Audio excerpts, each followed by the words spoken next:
ಅರ್ಜಿದಾರರ ಪರ ಹಿರಿಯ ವಕೀಲ ಪ್ರಭುಲಿಂಗ್ ನಾವದಗಿ ವಾದವನ್ನ ಮಂಡಿಸ್ತಾ ಇದ್ದಾರೆ.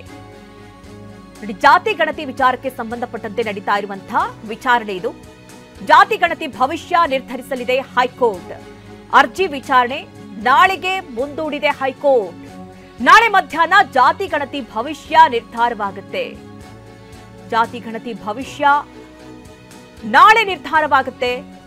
ಇವತ್ತು ಏನು ಅರ್ಜಿ ವಿಚಾರಣೆ ತೆಗೆದುಕೊಂಡಂತ ಹೈಕೋರ್ಟ್ ನಾಳೆಗೆ ಮುಂದೂಡಿದೆ. ನಾಳೆ ಮಧ್ಯಾಹ್ನ ಜಾತಿ ಗಣತಿ ಭವಿಷ್ಯ ನಿರ್ಧಾರವಾಗುತ್ತೆ. ನೋಡಿ, ಸಂವಿಧಾನದ ಆರ್ಟಿಕಲ್ 342A 3ಗೆ ಇದು ವಿರುದ್ಧವಾಗಿದೆ ಅಂತ ಹೇಳಿ ವಕೀಲರು ವಾದವನ್ನ ಮಂಡಿಸಿದ್ರು.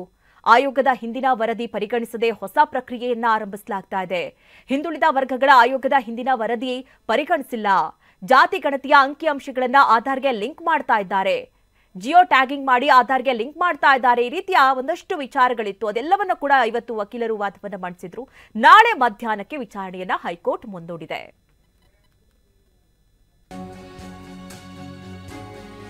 ಜಾತಿ ಗಣತಿ ವಿಚಾರ ಹೈಕೋರ್ಟ್ ಮೆಟ್ಟಿಲೇರಿದೆ. ಇದು ಬಿವೈ ವಿಜೇಂದ್ರ ಅವರ ರಿಯಾಕ್ಷನ್. ರಾಜ್ಯದ ಅಭಿವೃದ್ಧಿ ಬಗ್ಗೆ ಚಿಂತನೆ ಮಾಡಬೇಕಾದ ಸಿಎಂ ಹಿಂದೂ ಸಮಾಜ ಒಡೆಯುವ ಕೆಲಸಕ್ಕೆ ಕೈ ಹಾಕ್ತಾ ಇದ್ದಾರೆ ಅಂದಿದ್ದಾರೆ ವಿಜೇಂದ್ರ. ಜಾತಿ ಜನಗಣತಿ ಈಗಾಗಲೇ ರಾಜ್ಯ ಉಚ್ಚ ನ್ಯಾಯಾಲಯದ ಮೆಟ್ಟಿಲನ್ನು ಕೂಡ ಏರಿರುವಂಥದ್ದು. ಇವತ್ತು ಕೋರ್ಟ್ನಲ್ಲಿ ಕೂಡ ಮ್ಯಾಟ್ರು ಬರ್ತಾ ಇದೆ. ನಾನು ನಿನ್ನೆನೂ ಕೂಡ ಹೇಳಿದ್ದೇನೆ, ರಾಜ್ಯದ ಅಭಿವೃದ್ಧಿಯ ಬಗ್ಗೆ ಚಿಂತನೆ ಮಾಡಬೇಕಾಗಿರ್ತಕ್ಕಂಥ ಮಾನ್ಯ ಮುಖ್ಯಮಂತ್ರಿಗಳು ಸಮಾಜವನ್ನು ಒಡೆಯುವಂಥ ಕೆಲಸಕ್ಕೆ ಕೈ ಹಾಕಿರುವಂಥದ್ದು, ಹಿಂದೂ ಸಮಾಜವನ್ನು ಒಡೆಯುವಂಥ ಕೆಲಸಕ್ಕೆ ಕೈ ಹಾಕಿರುವಂಥದ್ದು ಇದು ನಮ್ಮ ನಾಡಿನ ದುರ್ದೈವ. ಇದು ಹಾಗಾಗಿ ಇವತ್ತು ಜನಸಾಮಾನ್ಯರು ಕೂಡ ಚರ್ಚೆ ಮಾಡ್ತಾ ಇದ್ದಾರೆ. ಜನ ಇವತ್ತು ಜಾಗೃತರಾಗಿದ್ದಾರೆ, ಸಮಾಜ ಇವತ್ತು ಜಾಗೃತರಾಗಿದೆ. ಹಿಂದೂ ಸಮಾಜವು ಕೂಡ ಇವತ್ತು ಜಾಗೃತಿ ಆಗಬೇಕಾಗಿದೆ. ಇನ್ನೂ ಕೂಡ ಏನಂತ ದುಸ್ಸಾಹಸಕ್ಕೆ ಕೈ ಹಾಕಿದ್ದಾರೆ. ಇವತ್ತು ರಾಜ್ಯ ಸರ್ಕಾರಕ್ಕೆ ಜಾತಿ ಜನಗಣತಿ ಮಾಡುವ ಇನ್ನು ಸಿಎಂ ಮನೆಯಲ್ಲೇ ಸಮೀಕ್ಷೆ ಪ್ರತಿ ಪ್ರಿಂಟ್ ಆಗಿದೆ. ಇದು ವಿಪಕ್ಷ ನಾಯಕ ಆರ್ ಅಶೋಕ್ ಅವರ ಗಂಭೀರ ಆರೋಪ. ಮುಂದೆ ನಮ್ಮ ಸರ್ಕಾರ ಬಂದ ಮೇಲೆ ಸರಿಪಡಿಸ್ತೀವಿ. ಮತಾಂತರ ಮಾಡಲು ಸಿಎಂ ಬ್ರ್ಯಾಂಡ್ ಅಂಬಾಸಿಡರ್ ಆಗಿದ್ದಾರೆ. ಕಾನೂನು ಇರುವ ರಾಜ್ಯ, ದೇಶ ಇದು, ಪಾಕಿಸ್ತಾನ ಅಲ್ಲ. ಇದು ಮಂಡ್ಯದಲ್ಲಿ ವಿಪಕ್ಷ ನಾಯಕ ಆರ್ ಅಶೋಕ್ ಅವರ ಹೇಳಿಕೆ.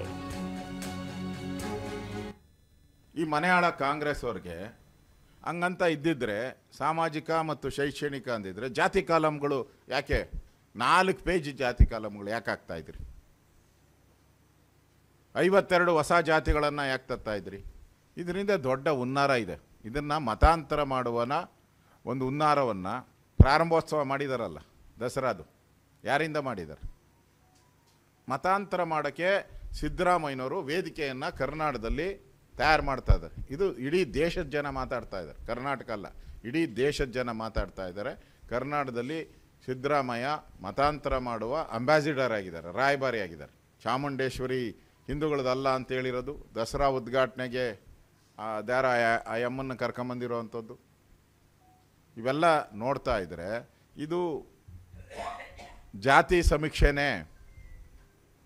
ಇದರ ಮುಖಾಂತರ ಈ ಸಮೀಕ್ಷೆ ಮಾಡಿ ಯಾರ್ಯಾರು ಯಾವ್ಯಾವ ಜಾತಿಗಳನ್ನು ದೊಡ್ಡದು ಮಾಡ್ಬೋದು, ಯಾವ್ಯಾವ ಜಾತಿಗಳನ್ನು ಚಿಕ್ಕದು ಮಾಡ್ಬೋದು, ಅದೇ ಹುನ್ನಾರ ಇದರಲ್ಲಿರೋದು. ಅವಸರ ಯಾಕೆ ಅಂದರೆ ಅಲ್ಲಿ ಸೋನಿಯಾ ಗಾಂಧಿಯವರು ಕ್ರಿಶ್ಚಿಯನ್ನು, ಅವ್ರನ್ನ ಮೆಚ್ಚಿಸಬೇಕು. ಮೆಚ್ಚಿಸಿದ್ರೆ ಈಗ ಅಕ್ಟೋಬರಲ್ಲಿ ರಾಜೀನಾಮೆ ಕೊಡಬೇಕು ರೂಲ್ ಪ್ರಕಾರ, ಅಗ್ರಿಮೆಂಟ್ ಪ್ರಕಾರ.